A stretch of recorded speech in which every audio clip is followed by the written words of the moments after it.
What's going on? It's Astronaut H, and this is the What More Do You Want Network. Now, in this video, I will be discussing the NBA draft and the most controversial NBA first round pick goes to none other than Ace Bailey, of course. Now, Ace Bailey has not been without some sort of storyline throughout this drafting process. First, there was the rumors of him not wanting to work out for certain teams. Then it was him not wanting to be drafted by certain teams, which ultimately led to him at number 5 dropping in. Now here's the thing, right? I don't know what the other teams ahead of the Utah Jazz was thinking, right? I don't know what Philadelphia was thinking at 3, even though Ace Bailey did not want to go there, allegedly. You look at the Charlotte Hornets at number 4. Ace Bailey did not want to go there, allegedly.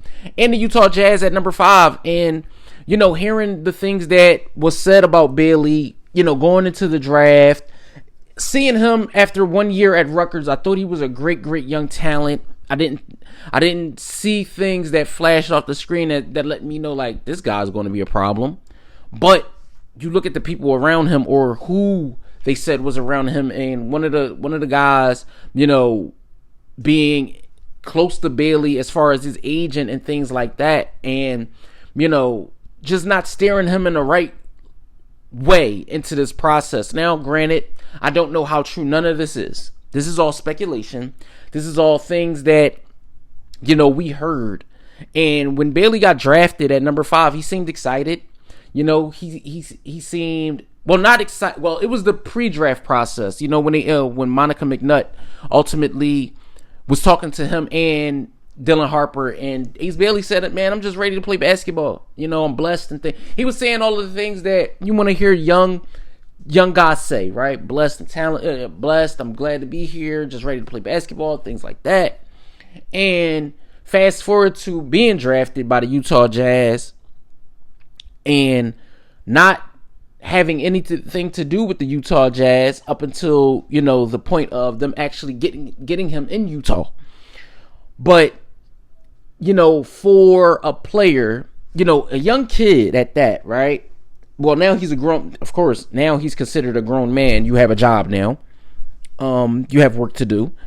This is not you getting up every day, going to class, and getting up every day and being on campus. This is you actually being a professional basketball player. And I feel like I don't want, people to condemn him for decisions that may have swayed his thinking, right? Or what they think was best for him in certain situations. I think Bailey is not a kid who is going to cause trouble, with off the court issues. I just think that the people around him wasn't giving him the right information going into situations, right? Especially a situation where this is going to dictate how not only you, but your family and the ones that come after you life. Right? You are the one that is setting the tone going forward. Right? And I know people that commented certain things and said, "Oh, this is just another privileged brat," and all of these things. And that's okay if you want to think that. But all of those things aside, let's just talk about basketball at this point. I think the Utah Jazz got a very, very good player. Let's talk about that.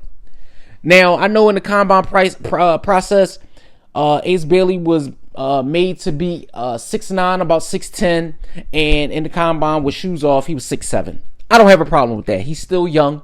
He still has room to grow. We don't know what he will be in the next 3 years. Ace Bailey could grow to be 6'10", 6'11". Let's say that, right? Then you look at his numbers in college, very, very respectable. One of the better young freshmen to come out in that class last year.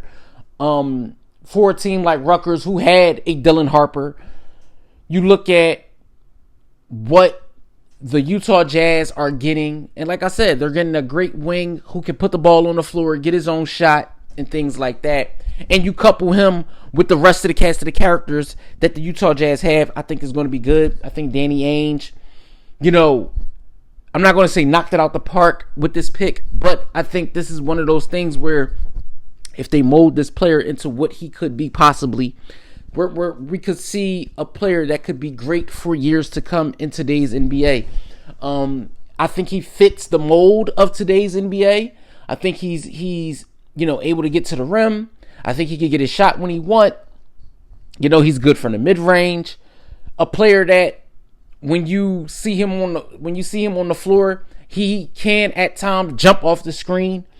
Still has to get better defensively, in my opinion. I think every young player or every player at the next level should be aiming towards that, always wanting to work defensively, because that's how you get on the floor, is with your defense, especially when you're young, when you're a first year player. And hopefully the fan base gets behind Ace Bailey. I know there are some things that are at question, and people are saying, well, this is another player that we would want, due to the fact that look how he reacted when he was drafted. And again, like I said, that could be with the people that are around him telling him certain things. One thing for sure, two things for certain, these guys are in position to ultimately be better, right? They are put in position to ultimately be better. But again, the guys that are around him, they have to be telling him the right things, right? They have to be telling him the right things so he can become a professional basketball player, not only for this year, but for years to come. So let me know what you guys think in the comments down below. Let me know if you guys think this was a great pick by the Utah Jazz or not. Let me know what you guys think about Ace Bailey. Let me know what you think, in the comments down below. Don't forget to like, comment, subscribe. Hit that notification bell to know anytime a video is being uploaded to this channel. It's Astronaut H. This is the What More Do You Want Network, and I'll catch you guys on the next video.